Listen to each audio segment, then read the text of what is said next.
Welcome back to the Conference Center and Global Spec's Plant and Facilities Engineering event. I'm Jim Brennan. As an engineer, have you ever looked back on the past and longed for a simpler time? Well, you're not alone, especially if your job has anything to do with product design and manufacturing. Once upon a time, product design engineers focused exclusively on designing the best possible product. Other engineers worried about equipment needed to make the product, while the purchasing department would work out where to get the components. Everyone did their job, and if the product or production designs took a little longer than expected, it wasn't the end of the world.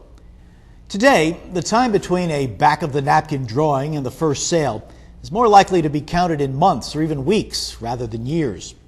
To survive in this fast-paced manufacturing environment, companies now rely on concurrent engineering, where team members, product designers, production engineers, and supply chain specialists work together simultaneously to bring a product to market. If a design change necessitates a change to production machinery or raw materials, the other teams need to know immediately, or it is time and money down the drain. Computers and web-based communication systems give engineers the tools they need to truly collaborate in real time, regardless of where they are located around the world. But success requires more than computing power and the internet. To succeed in today's competitive marketplace, manufacturing companies must implement an integrated data and workflow approach. Shared data and a common workflow model, when integrating with ERP and in-plant logistics, drives intelligent and timely decisions regarding equipment selection, installation, and flexibility.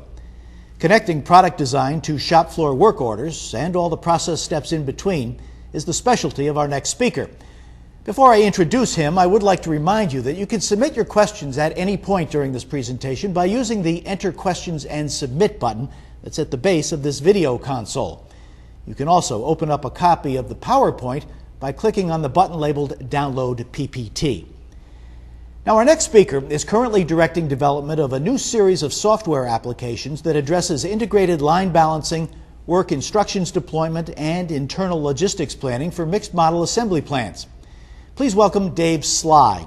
Dave is the original author of the Factory CAD, Flow, and Plan software applications for industrial plant design, now sold by Siemens. He's a professor of industrial engineering at Iowa State University, as well as the president of Proplanner. Dave, welcome to our Global Spec e-event. Hey, thank you very much. There are really three main engineering disciplines in the facility. There's the product engineering, which is responsible for designing the products, of course, that the plant makes. And then there is the engineering, or I guess you'd say execution, of the manufacturing process after it's been designed, something that we call MRP and ERP, Material Resource Planning, or Enterprise Resource Planning.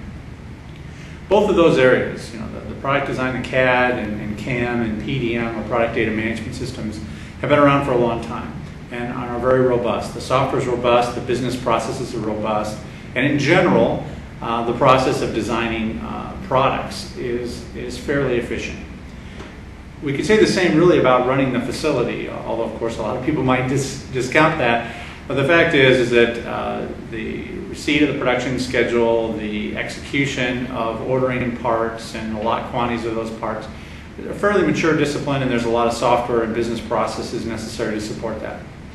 The area that we're most concerned about is really the area of what happens in between. How do I take that new product design or that modified product and engineer the process and the facilities necessary to provide the ERP and MRP systems with the information to actually execute that plan? So we have this big gap between product design and manufacturing execution. And that gap involves industrial engineering disciplines, manufacturing engineering, process engineering disciplines. And we're going to go ahead and take a look at that here in this talk and look at how can we perform those activities in an integrated fashion using the least amount of people, the least amount of time, and get the maximum result, not only in terms of getting the work done more efficiently, but getting a better result as well.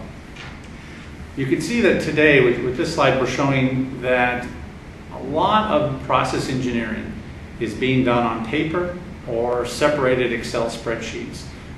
This has especially been, I guess you'd say, enhanced, or there's more of it being done as a result of a lot of the lean initiatives, which by themselves are great. They've been a huge benefit in terms of increasing the productivity of American manufacturing. It's really allowed people to focus on improving problems in the facility by bringing the right people together with some processes that really add value. The challenge with a lot of these techniques is that they themselves are not very efficient to perform. They're not very lean in terms of performing the work. It typically involves going out and collecting a whole bunch of data, entering that information on Post-it notes, whiteboards, pieces of paper, getting a group of people around to solve a problem, solving the problem, and then going on. And like I said, those events, oftentimes called Kaizen events, are great for problem solving, targeting a problem and making an improvement. In fact, Kaizen means continuous improvement, and it's something that we do to continuously improve. But in a traditional manufacturing facility, a lot of the work that needs to be performed is simply a matter of engineering change orders to the product affecting what's produced on the shop floor, or introducing new products to the facility, or maybe even creating new facilities or new lines altogether. Those are the ones that really don't lend themselves well to these Kaizen events. The analysis tends to be very significant, the time periods are very long, the amount of data is quite large, and managing all this stuff by paper and pencil creates a lot of inefficient processes, and those inefficient processes cost the organization quite a bit of money. And so those are the ones that we're really going to focus on. And I want to start with where are the savings, because of course at the end of the day the importance of this presentation is how does the company become more competitive by implementing these lean techniques for process engineering. Really two types of savings. The direct savings are fairly significant, but they're really not the key reason we do this. But the direct savings involve things like reducing printing costs to the floor. I mean, if you're printing out routing sheets and pictures and images that you're putting on paper and distributing it through the floor and managing all that paper, that by itself is a significant cost to the organization, just in terms of the printing and distribution. There's this issue of recreating lost data or looking for information that you don't know where it is. Many companies, like I said, it's either on pieces of paper that are in someone's desk, file cabinets, or it may even be on someone's Excel spreadsheet that could be gone for vacation, and the natural inclination is let's just recreate it. In fact, many Kaizen events that people execute are really just starting from a blank piece of paper, and they recollect and reanalyze it and recreate all of this information. Of course, by definition, that's not very smart. The big one, though, is modifying existing processes, and that is when I do have a process plan that's very similar to another process plan, how efficient is it for me to take what I know, what I've done, what I've engineered, and improve upon it instead of really starting from scratch. So editing an existing process, which of course means being able to find that process and easily work with it, clone it or copy it so that I can engineer all the information about that process is really key. And we'll talk about how we can make some of those improvements happen. As I mentioned, the biggest improvement is this issue of responsiveness, the ability to get that line up to speed faster, and the ability to make that line productive right away. In other words, reducing the time it takes to get the line up and making sure that when it does come up, we don't have to spend 2, 3, 4 weeks debugging it and basically trying to make it work productively. So that means we need to be working with correct information, accurate, up-to-date information, and we also need to be ensuring that we've automated any of the manual labor-oriented processes of collecting and aggregating the data necessary to create a process plan that the ERP system or maybe your manufacturing execution system called an MES system can execute. So this is the area that we're really going to focus on, because this is really where the benefit is. We want to get that line up to speed quickly, and we want to make sure that when we do execute it that we're very accurate, which of course by definition means trying to eliminate a lot of the manual work which can introduce a lot of errors in that process. So let's start off with what we call the MPM, or Manufacturing Process Management data flow. As I mentioned to you before, we're going to start with the parts. The data about the products that we're making. Typically they're in the form of a bill of materials called a BOM. We have engineered bill of materials that typically comes from the CAD and the PDM environments, the computer aided design, product data management environment. basically the bill of materials or the structure of the parts and assemblies that are going to be produced, and as the engineers, mechanical engineers who've designed them have conceived them. We're going to start with that because the process plan is really created to create those assemblies or manufacture those parts, and the machines support that, and the layout supports that, the logistics plan supports that. So we're going to look at that bill of materials a little differently, though. We're going to really look at the structure of the product in terms of how we're actually producing it. We may choose to assemble the product different than how it was actually engineered. So while we may still have the same assemblies that would exist and the same parts that would exist as the mechanical engineer designed it, we'll be creating additional parts and additional assemblies, sometimes referred to as phantom parts or phantom assemblies, so that we can define intermediate steps of the manufacturing process and take those steps and assign them to different people or different equipment, or document or move those materials in those intermediate forms. So you can see that the middle of this MPM, starts with an import of the bill of materials. Also, we may get that in the form of a changed bill. In other words, it's not necessarily a new bill of materials, but we made some changes, typically referred to as an engineering change request, an ECR, or an engineering change order, an ECO, which typically means we've modified something. It could mean we've created something, but often it means we've modified something.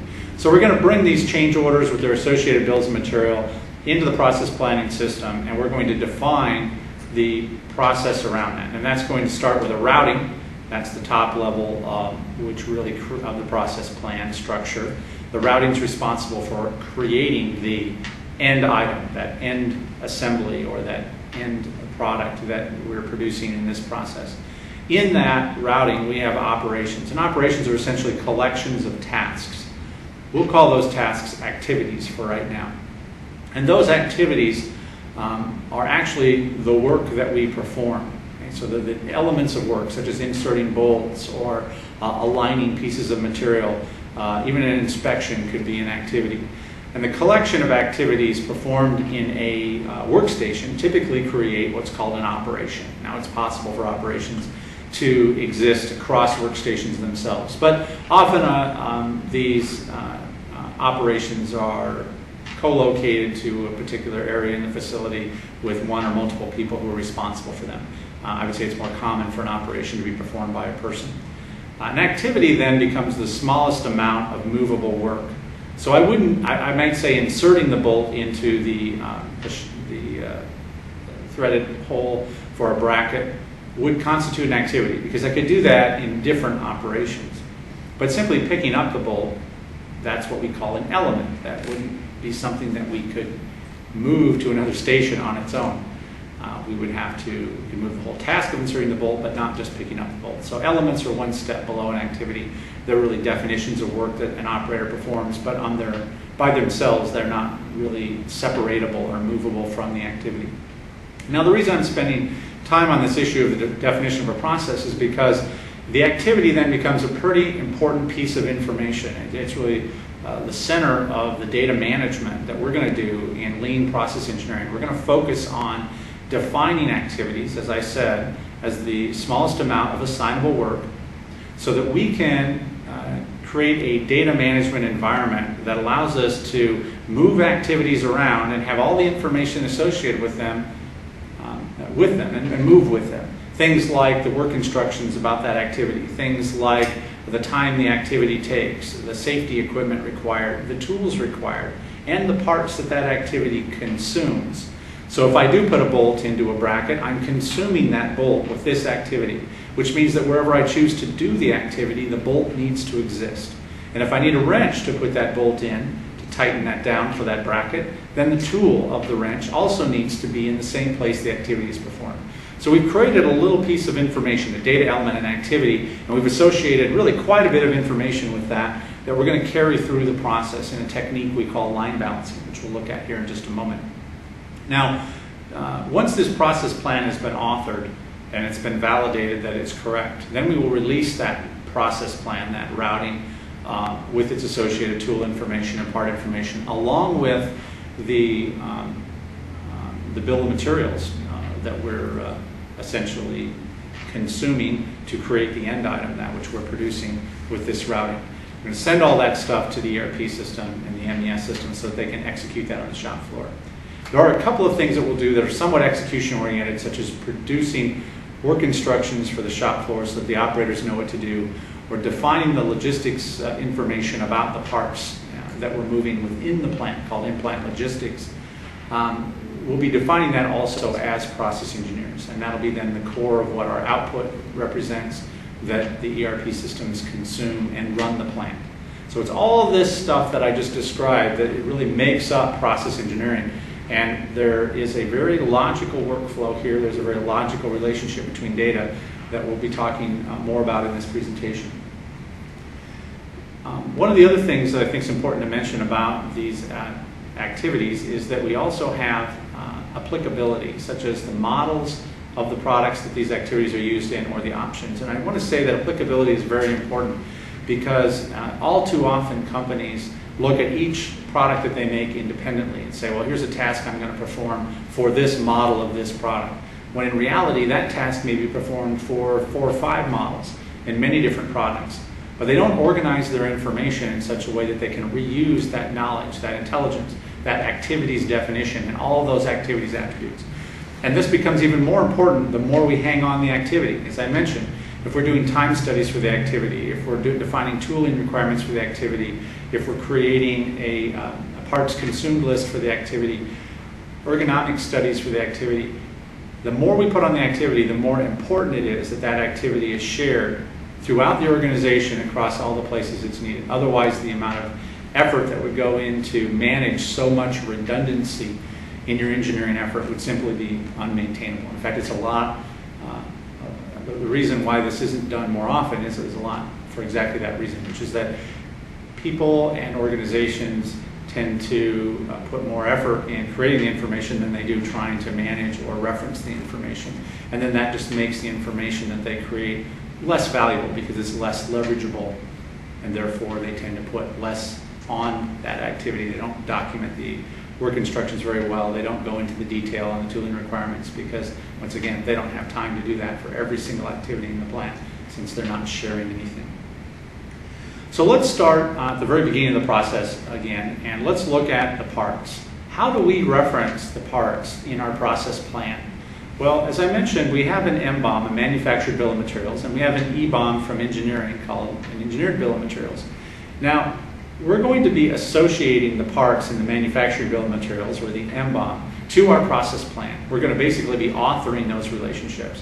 So we can't be having those links broken every time product engineering makes a change. In fact, we really, in manufacturing, need to validate or verify that the changes that product engineering is making are doable. I mean, they're makeable. They're cost-effective changes to be made. We can, in manufacturing, reject an engineering change order or a bill of materials change if, in fact, it has too much of a detrimental impact on the process and the facility and the tooling.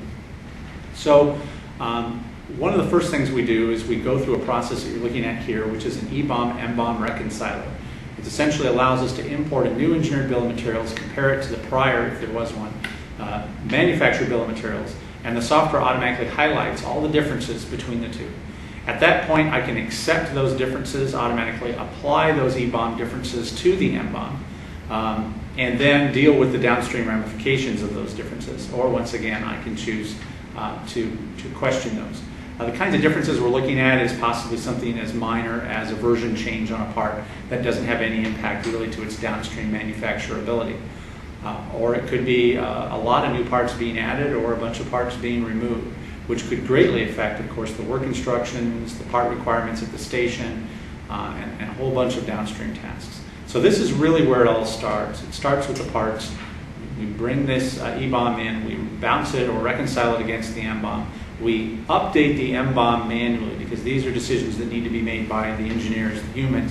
And of course, in making those decisions, we're triggering downstream tasks that we're now going to have to perform to enable those changes in the bill of material to be reflected in the work instructions and the layout of the workstation and the assignment of tasks along the assembly line.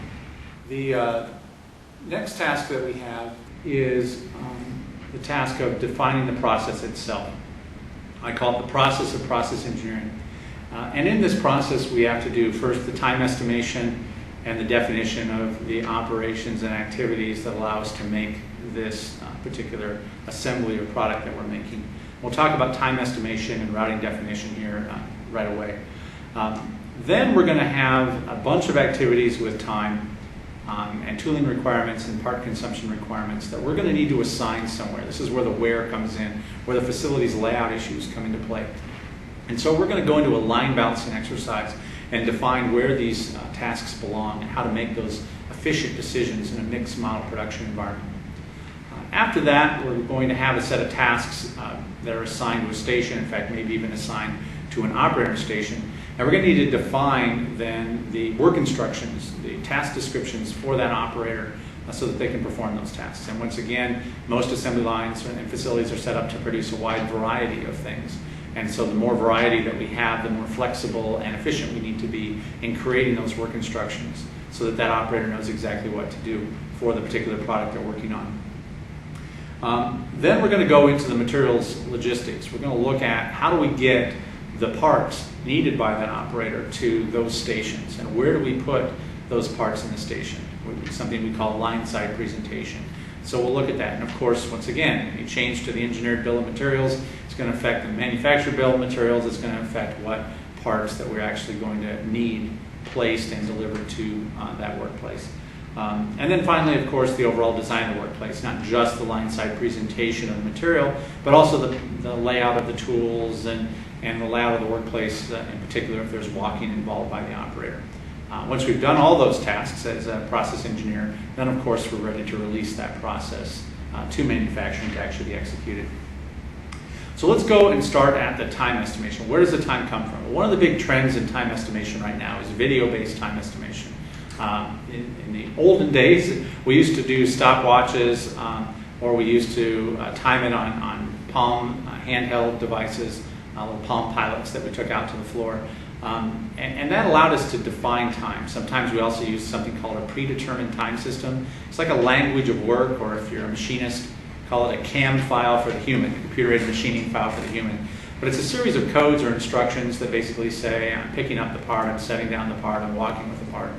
And we have standardized times for those elements of work. And if we string them all together to define a task, we can also come up with time. So whether I'm doing a predetermined time using this language of work, whether I'm using a stopwatch type mechanism, the point is that the video is a great basis to start from for both of those activities, because I can come back to that video then 6 months from now, a year from now, and I can see exactly what was being performed by that operator, who was then studied by the engineer. And of course, the engineer made the determination of how long the task would take. But now I actually have the original video, the original work that that engineer looked at. And that's something that's really missing without video-based time estimation. And of course, one of the big instigators for people to recreate all these time standards every time the process changes, or every time the engineers sometimes change on that process. So I want to really highlight the fact that from now on, the video really is the center point of the data collection of a task. Now, of course, if the task has never been performed before, either a mock-up video can be created by the engineering staff of how the task is to be performed, possibly during the pilot production process. Or it's also possible that they'll just do a predetermined study, give it a time, and then come back later after the task has been performed and validate or benchmark that predetermined or language-based time study to the video that was created. The other nice thing about the video is the downstream use. That is the ability to lengthen those video segments of those activities to the work instructions, so that the operators who go do the work can watch a video of the work before they're required to go do it. It's great for training, and it's also good to have quickly available to an operator who may be asked to perform a task that they performed a long time ago, but want to just make sure that they're performing the task in the best way. So can't say enough the importance today of using digital video. It's very cheap, it's very value-oriented to the process planning technique, and of course most modern process engineering systems allow you to incorporate that video directly into the time study tools and do takeoffs of tasks and elements in the video to construct the overall time of the process. Now that we have these tasks defined for the work, which we did once again by breaking down the process of producing that product into a series of tasks or activities and studied the time of those, we can now go in and start to associate things like ergonomic studies and work instructions on how to perform the task. As I told you before, we're now linked in what parts we're going to be putting on during this task that were essentially parts we're consuming, and tools that we require. It's all hung off the activity. Now the challenge is, where do I perform this activity? And so we go through a technique called line balancing to assign these activities or tasks to workstations along the line. Of course, the amount of tasks we can put in a station are limited by the maximum cycle time that that station can have. Essentially, an assembly line should be paced so that each of the station has just about the same amount of work. That time that's consistent between workstations is called a takt time, or a pace of the line. And that line pace then will determine what the throughput or output of that line, what it can produce, how many units per hour, how many units per day. And of course, if production volumes ramp up on that, then you're going to have to drop those cycle times down for each of the stations, essentially dropping the line's takt time down and allowing you to produce, sometimes then involving more stations, typically involving more stations, and getting that cycle time down, moving those those tasks across to even more stations, and thus each station has fewer tasks. Once we've done that assignment, we'll take a look at that. We now have quite a bit of information. Once again, information that we have because we associated parts and tooling and work instructions and ergo studies and space requirements to the tasks themselves. And the two big pieces of information we have is, of course, the information necessary to create the shop floor work instructions and the information necessary to create the implant logistics plan. Now, this is an example of a modern line balancing tool. This particular one is also integrated to those videos and the time standards. We're looking here at the sets of bars representing stations here, BB01, BB02, BB03. The colored bars representing different models that are being produced on the line. And the shaded bar representing what we call the average expected work content.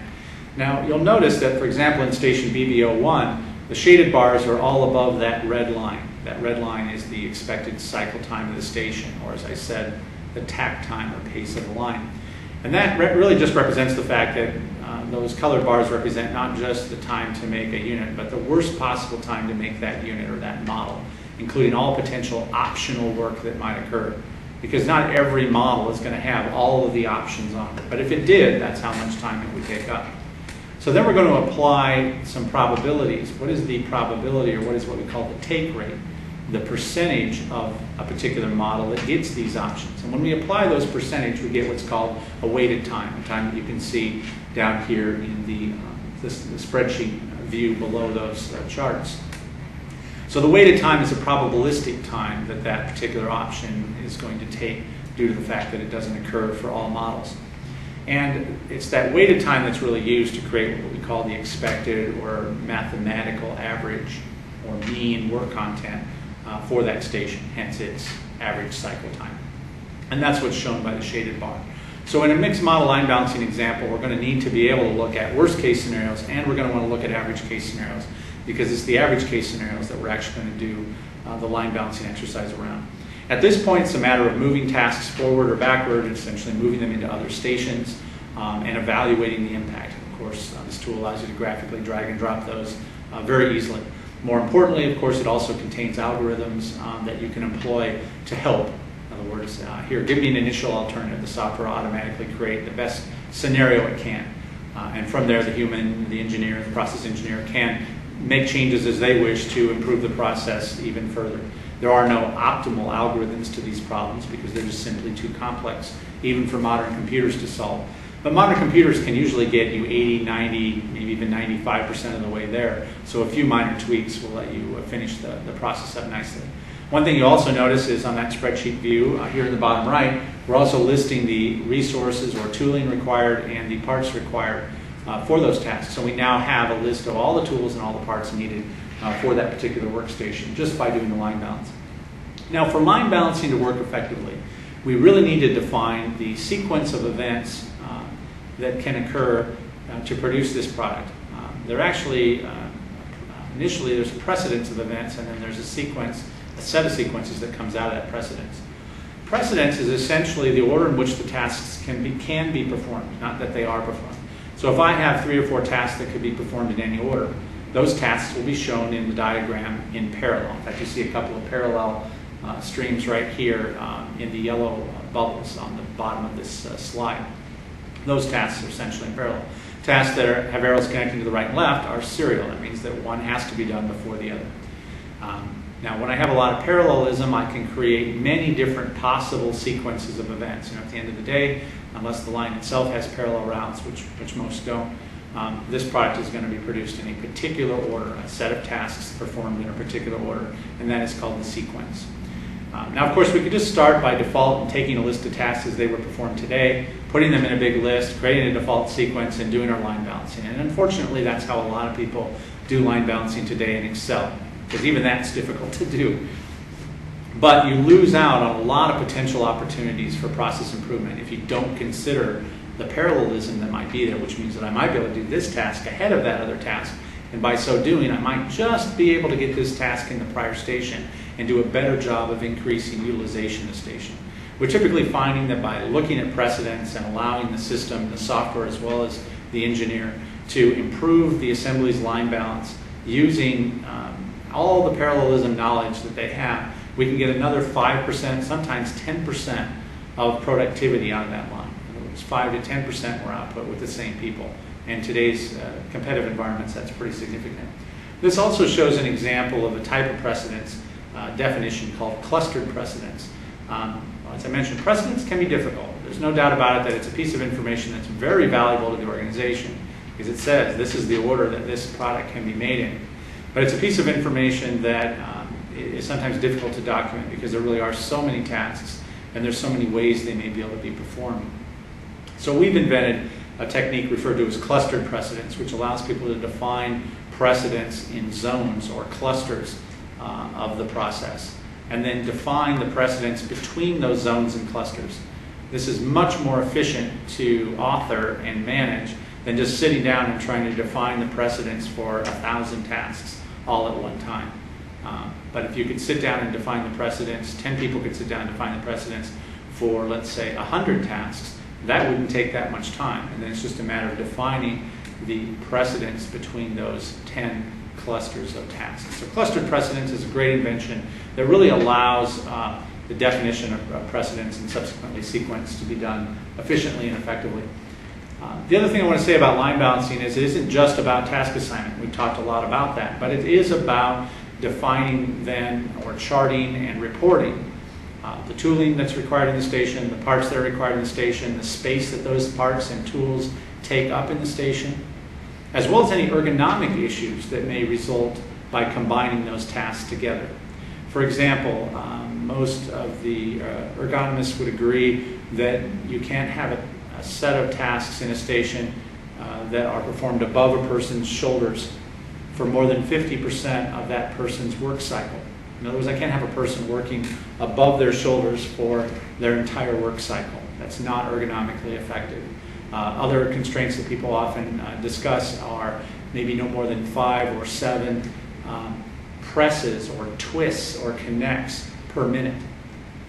Beyond that, we could be subject to a carpal tunnel or a cumulative trauma, repetitive motion type disorder.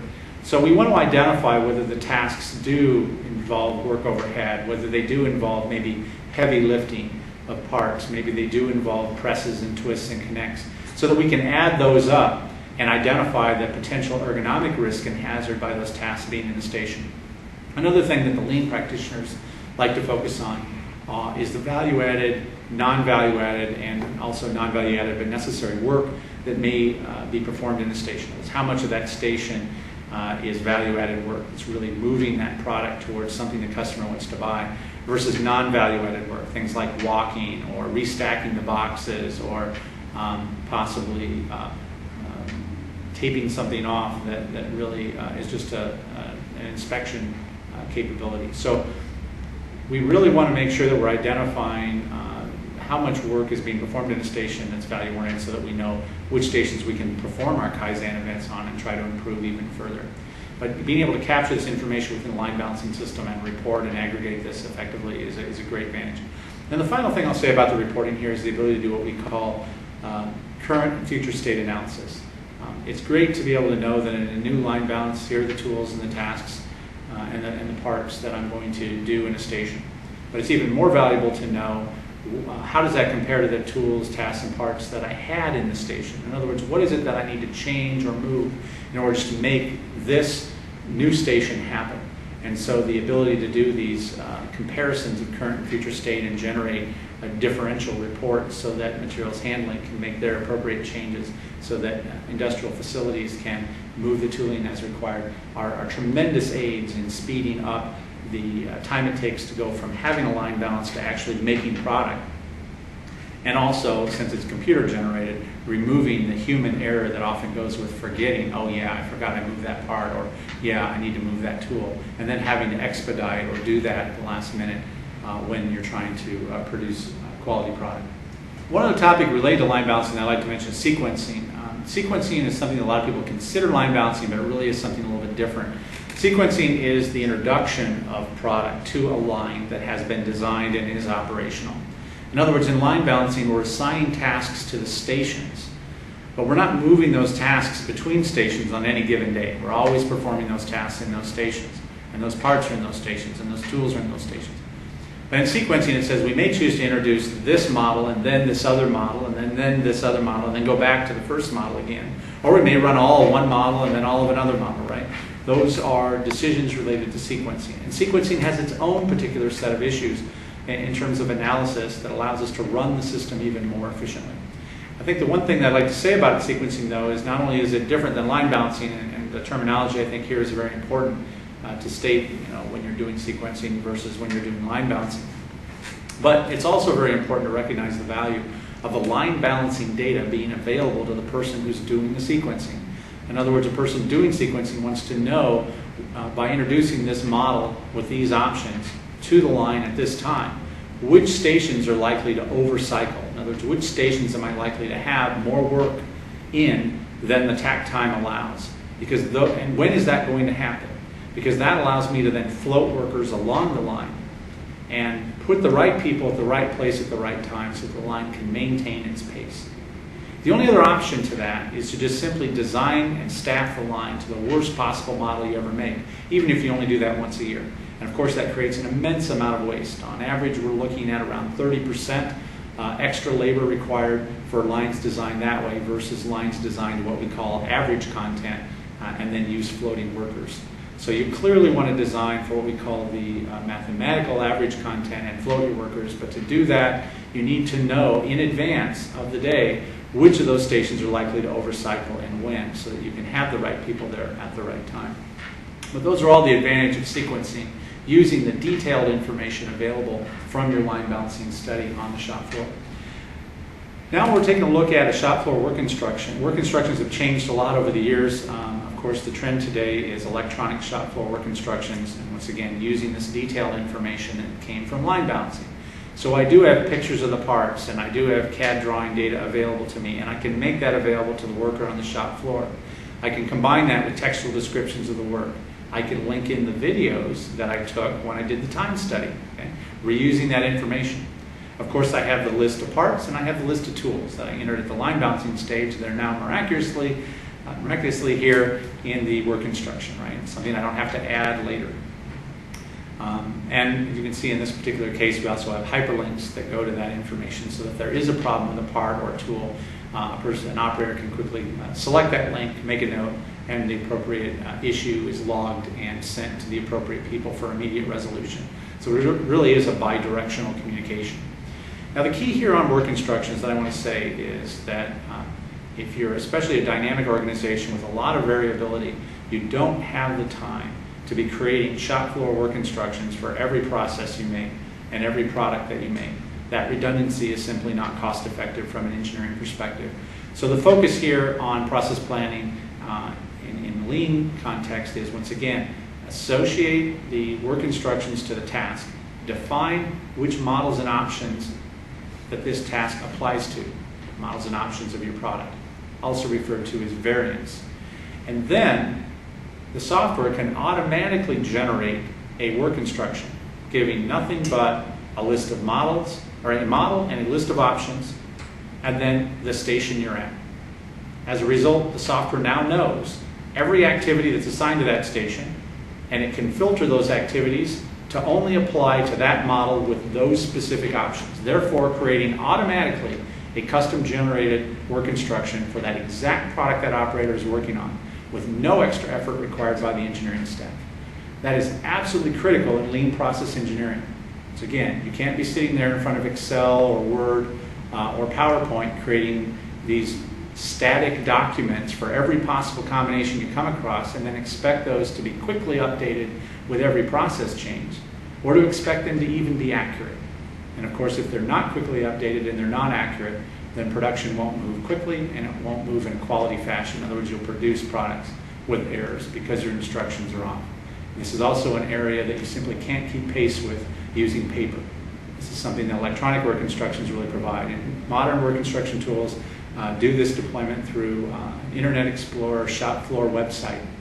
So the technology is nothing more than putting a flat screen in each station, some of which are virtual computers in a back server, or maybe even a small low-power PC located at each workstation.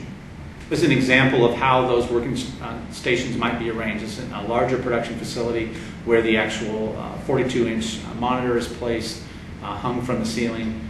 Each operator has their own monitor that they look at, and the work instructions feed the appropriate videos and pictures to that operator for the exact product they're producing, and those pictures stay up for the amount of time that that operator should be spending on that particular task. So it's helping pace the operator, it's reminding the operator of the task that needs to be performed next.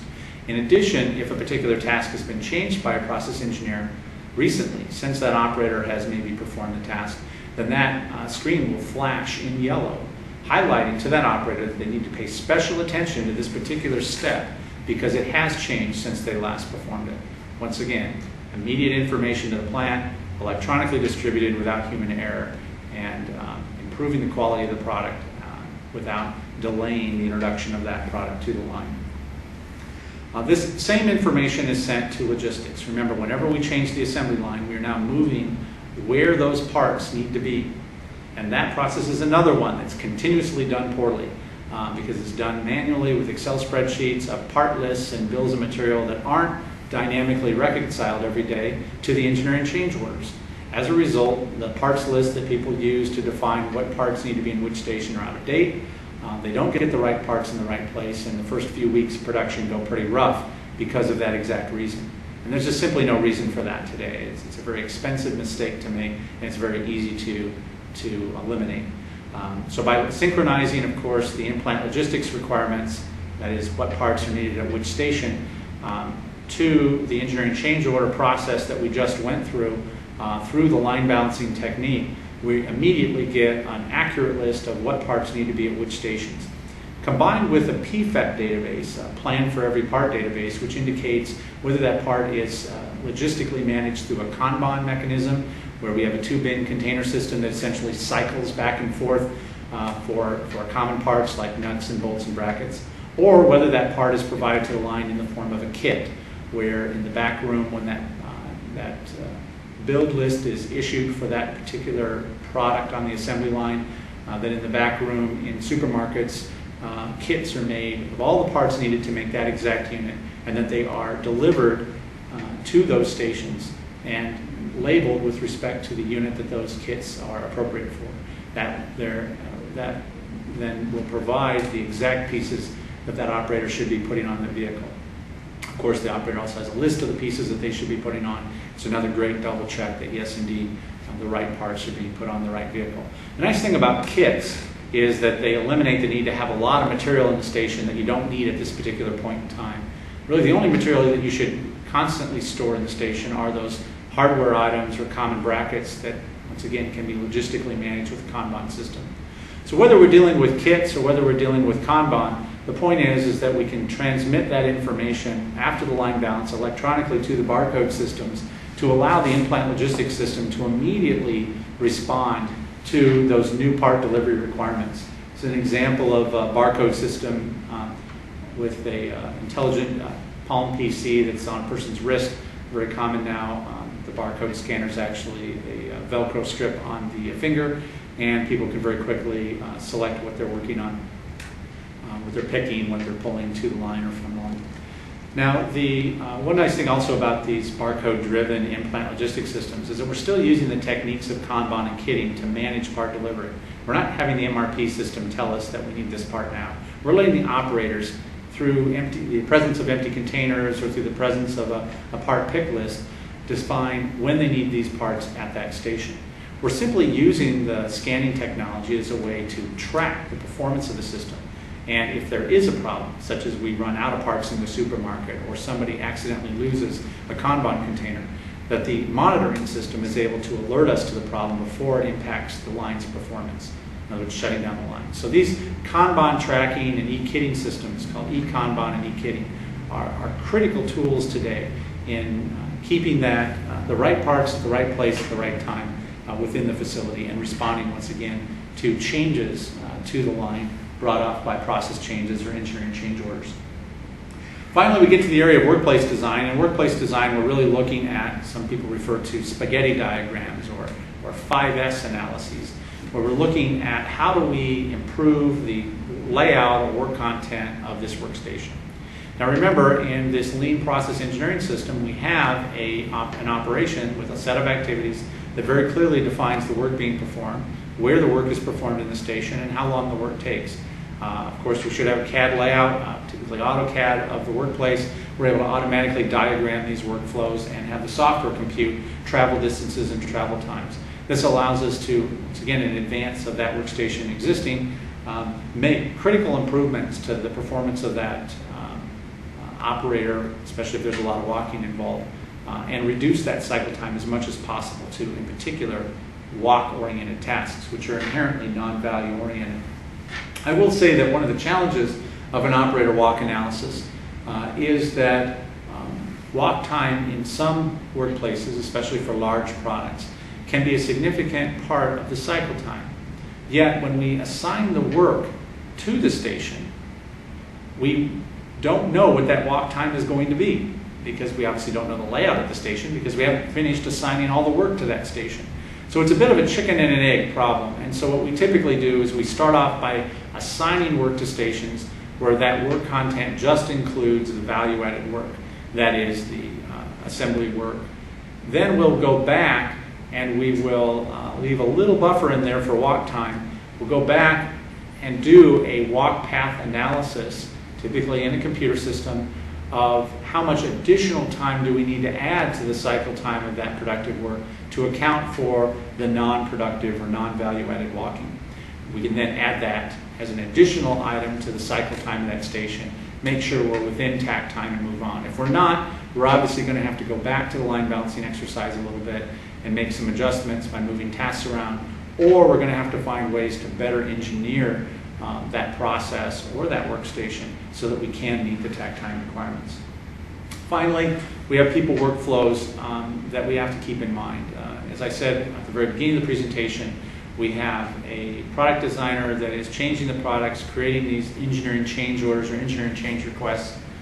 Those get routed to typically someone in manufacturing, called often a manufacturing change coordinator, who is routing these process change requests to particular engineers. Now, those engineers may be selected based on the area of the facility that they work in, or they may be simply selected based on their discipline or domain, or perhaps availability. But regardless, the workflow here from a staffing perspective, an engineering perspective, is that we are assigning the change of the part to an engineer who goes through this entire process planning exercise that I talked about, from the time studies, to the work instructions, the line balancing, even the workplace design and in-plant logistics. Once that work has been completed, it's checked back in and then distributed based on what's called an effectivity date. That is a date at which this process change will now be active on the floor. That, of course, then will be the release date that a person on the floor using the shop floor work instructions, using the ERP system, or using the handheld barcode devices for part logistics will actually see that change, and that change will become now effective on the floor. So the final parting word here is that process engineering today is largely broken. The the means in which we actually take a change to the product and get that change reflected on the shop floor is very time consuming, very inefficient, and there's a wide range in the overall quality of that design. More importantly, there isn't a good process today at work which ensures that a line or a production system or department as a whole has the most efficient, the most productive design, because it's a bit of a hodgepodge of work performed at different times. So oftentimes the process routing doesn't match the bill of materials, or the tool list doesn't match the requirements, or the parts on the station aren't accurate.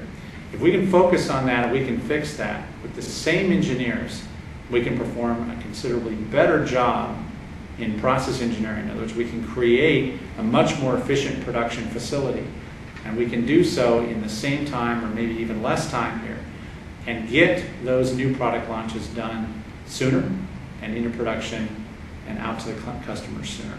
And that's really the whole name of the game of lean process engineering.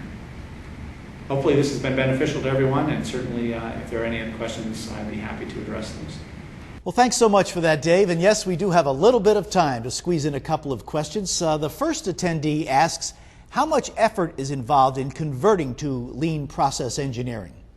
Yeah, I think that's a great question on how much effort is involved in converting to lean process engineering. It's a paradigm shift. It involves process engineers to step back and look at their job just the way they look at the manufacturing processes that they're engineering. And just like the people on the floor are somewhat resistant to change, to doing different types of tasks in different places with maybe different tools, engineers have those same basic instincts and those same basic challenges in terms of making those leaps in changing their process. It also requires groups of engineers to trust one another. It's odd to say, but most engineers will understand the fact that they don't always have the greatest confidence in the data they're getting from one source or another. And so they have a tendency to want to recreate it so they know it's right, they know it's accurate.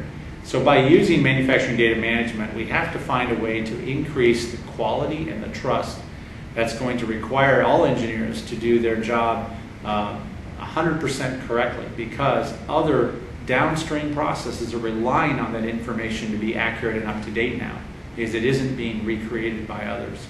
So that's probably the biggest challenge, is setting up an organization with the kind of trust needed to allow these systems to actually work. Let me say, though, that using systems like this doesn't, once that trust has been established and that data is shared, doesn't take any more time. In fact, it takes a lot less time than the way they do it today, especially given the fact that the introduction of tools like automatically generated shop floor work instructions, or automatic line balancing techniques, or video-based time estimation are tremendous productivity tools in their own. It's just a challenge to implement those technologies independently, because they do require data from another source. In other words, if I do line balancing, automatic line balancing, I have to define time and I have to define precedence. Well, if I don't have time to create that data myself, and I don't trust the data from the industrial engineering department, then I'm not going to be able to use that tool. But if I do have that data from industrial engineering and I am doing a line balancing study, then of course I can get the job done much quicker with the tools. So it's about trust, and it's about making a change or a paradigm shift really in the business process of how these engineers do the job. And that's going to require some re-education, bringing up a level of capability that they currently don't have. Okay, Dave, we have time to get one more question in. How do companies justify lean process engineering to upper management and IT? Well, upper management and IT really need to see the benefits at these highest levels. What can having a system like this do to our ability to attract customers? What does this do to our product quality? What does this do to our market responsiveness? How much does it really cost? Does this add a bunch of engineers, or can we do all of this with the current engineering staff we have? Those have got to be the leading points of value to upper engineering management. From an IT perspective, I think the biggest thing for them is many of these IT groups are struggling with how do I connect the E-BOM generated in PLM, CAD, CAM, and PDM, to the ERP system directly.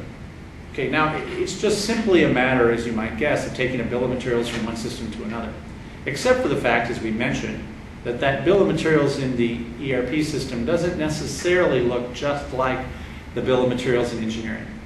Somebody's got to convert the E-BOM to the M-BOM. Somebody's got to create these phantom parts and assemblies that we actually have to order and manage on the shop floor. And oh, by the way, the CAD designers of the product don't know how things are made. So someone also has to go create a manufacturing process and enter that in.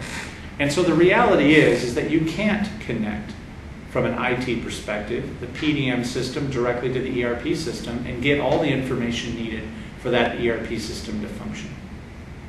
And so therefore we're in a quandary. Do we throw a bunch more engineers at the problem so that we can enter all this extra data for the ERP system, basically looking at it as a big labor data entry exercise? Or do we step back as an IT organization and relook at the very process of how we can get this work into the ERP system efficiently and effectively and timely by providing the industrial engineering department with the tools and the business process that supports what the ERP systems require?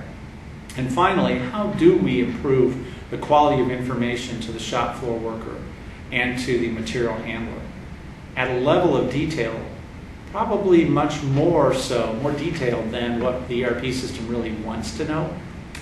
Okay, so the way, as you can see, we've handled that, and the IT people need to understand, is that we're taking the detailed process engineering knowledge that we have when we engineer the process and sending that directly to the floor and directly to the material handlers, and taking the aggregated information that the ERP system needs to plan assembly lines and to order parts, which is really the fundamental goal that the ERP system is trying to support, giving that aggregated information to the ERP system so it can do its job and not overloading it with this extra detail that it really doesn't need.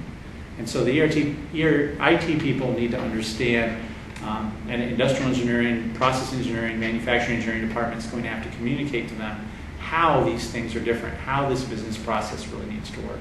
And hopefully this presentation has been a good start in providing those organizations the kind of fundamental information material that they need to start that education process. Well, Dave, I'm sure many people would agree that educating upper management and IT on this topic can be a long and challenging process, and we thank you for sharing your expertise. All right, well, thank you very much, Jim. I really appreciate being invited by the Global Spec Group to make this presentation, and I've enjoyed talking with you in this particular topic. Well, it's been our pleasure. Thanks once again.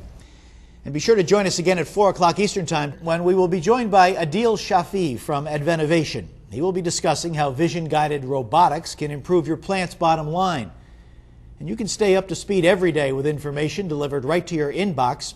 Global Spec offers more than 60 online publications filled with the latest advances in your area of expertise. Sign up for our e-newsletter and our product alerts for the latest innovations to hit the market. You can find both of these links in the Resource Center under Global Spec Resources and then click General. In the meantime, take this opportunity to explore the environment, visit the vendor booths in the exhibit hall, or meet presenters and colleagues in the networking lounge.